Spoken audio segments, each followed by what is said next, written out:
Olá pessoal que segue o canal. Há algum tempo atrás eu postei um vídeo expondo as mentiras que alguns caçadores de cliques publicaram no YouTube, afirmando que seja possível consertar lâmpadas de LED com pinça ou com clips. E nesse mesmo vídeo eu dou uma sugestão de como fazer um conserto de lâmpada de LED que possibilite que ela dure um pouco mais, usando um diodo de uso geral em substituição do LED queimado, ao invés então de simplesmente soldar os terminais como se mostram aí nesses vídeos. Só que várias pessoas colocaram comentários aí dizendo que a fonte da lâmpada de LED ela é regulada, tem a corrente regulada, e por isso, se for retirado algum dos LEDs, isso não vai ter problema algum, né? E se no lugar dele for feito apenas um jumper ali unindo os terminais. Bom, antes de qualquer coisa, eu já quero deixar bem claro, né, e dizer aí que essas pessoas estão totalmente erradas. E nesse vídeo aqui de hoje, eu vou demonstrar para vocês por que elas estão erradas. Para quem já conhece um pouco de eletrônica, sabe que quando temos ali uma associação em série de bateria, a tensão, né, ou voltagem de cada uma dessas cargas se somam, enquanto que a corrente, ou a amperagem, como se diz, permanece a mesma em todo o circuito. Vocês podem observar na imagem, onde a gente tem aí 4 baterias, né, ou pilhas de 1,5 volts e 10 miliamperes cada uma, ligadas em série. Ou seja, o positivo de uma está conectado ao negativo de outra, então o positivo da seguinte ligado no negativo da seguinte, e assim sucessivamente. E aí, então, formando um conjunto onde temos 1,5 volts, mais 1,5 volts, mais 1,5 volts, mais 1,5 volts, o que totaliza, né, 6 volts no circuito. E se cada uma dessas baterias fornece 10 miliamperes de corrente, no final, né, da ligação em série, a gente vai ter os mesmos 10 miliamperes. Isso porque esse não se altera. Já na associação em paralelo, a voltagem permanece a mesma, ela vai sempre ser a mesma, vai ser uma constante. Enquanto que a corrente ou a amperagem é que vai ser alterada e que vai se somar. Portanto, usando o mesmo exemplo das 4 baterias, nós teríamos então 1,5 volts de tensão total do circuito, só que somando ali a corrente, o que nos daria um total de 40 miliamperes, isso na associação em paralelo. Situação semelhante nós temos na associação de LEDs, só que ao invés do fornecimento de carga de energia, nós teríamos então o consumo.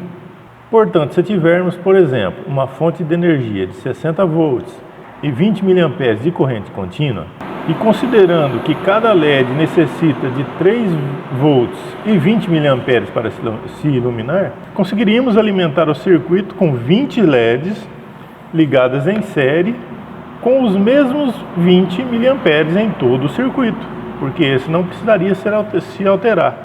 Porém, né, se esses mesmos LEDs forem ligados em paralelo, bastaria uma fonte de apenas 3 volts, mas que tivesse pelo menos 400 miliamperes. Conseguiram então entender esse raciocínio que nos é oferecido pelas leis da física? É por isso então, meus amigos, que quando alguém diz que a retirada de um LED não afeta o circuito, porque a fonte da lâmpada regula a corrente, eu digo que a pessoa está totalmente errada, né? Porque isso afeta sim, e muito, muito mesmo o circuito, porque a fonte da lâmpada então regula apenas a corrente e não a tensão do circuito. E isso afeta sim, com certeza, o desempenho do circuito, tá? Porque ele aumenta, ele desbalanceia a tensão do circuito. Nós estamos vivendo uma época em que o consumo é grande, né? E a produção de bens manufaturados também é muito grande. E as indústrias precisam produzir mais e vender mais seus produtos com um custo de produção o quanto menor possível. E essas lâmpadas de LED, então, elas precisam ter o máximo de desempenho com um mínimo de componente, para que o custo dela se torne mais barato. Por isso, muitas vezes os fabricantes montam essas lâmpadas de forma que elas fiquem trabalhando já então assim no seu limite de carga, no seu limite de trabalho, né? Até porque assim, um LED, um único LED desse que é suprimido na montagem da lâmpada, já é uma economia enorme na linha de produção dessas fábricas, se imaginarmos que centenas de milhares de lâmpadas são produzidas diariamente por um determinado fabricante. Além do que, não teria sentido para as fábricas produzirem lâmpadas ou componentes que durassem 10, 12 anos, pois a indústria ela precisa vender os seus produtos. Então não tem por que eles fabricarem bens de longa duração. Quem acompanha aí as tendências da tecnologia sabe que um componente do tamanho da cabeça de um alfinete é possível colocar centenas de outros microcomponentes nele. E com os LEDs não seria diferente, né? Até porque componentes como esse podem ter 2, 3, 4 ou até mais micro LEDs ligados em série, onde cada um consome seus 2,8, 3 volts.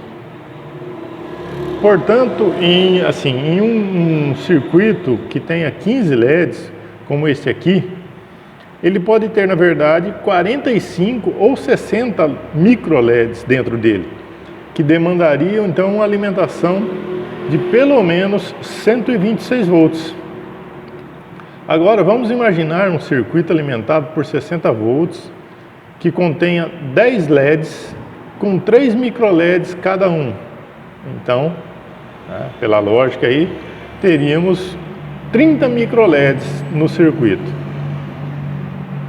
Se dividirmos então os 60 volts por 30 micro LEDs, temos que cada um desses micro LEDs estão sendo alimentado por 2 volts. Agora imagina um desses componentes com 3 micro LEDs queimados. E daí você resolve retirar ele e simplesmente soldar os seus componentes, seus terminais. Ao invés então de ter 30 micro LEDs no circuito, você passaria a ter 27. Se dividirmos então 60 volts por 27 LEDs, tem 2,2 volts, ou seja, 10% a mais de carga em cada um desses componentes. O que para eles, devido à sua grande sensibilidade, é algo exagerado. 10% é algo muito significativo num circuito extremamente crítico, ou num componente extremamente crítico, como é o LED. E é justamente isso que compromete de forma significativamente a sua durabilidade. Por isso, você consegue entender agora por que não se deve simplesmente soldar os terminais dos LEDs? Eu espero que você tenha compreendido essa explicação. Caso você tenha ainda alguma dúvida, pode deixar aí sua pergunta nos comentários ou até mesmo as suas críticas. Se você não gostou do que você viu aqui, deixe nos comentários, comente aí o que você não te agradou, o que você acha que eu estou fazendo de errado, que eu vou buscar esclarecer. E ao final, deixe seu gostei ou não gostei. Aproveite também para se inscrever, se ainda não for inscrito. Um grande abraço e até a próxima.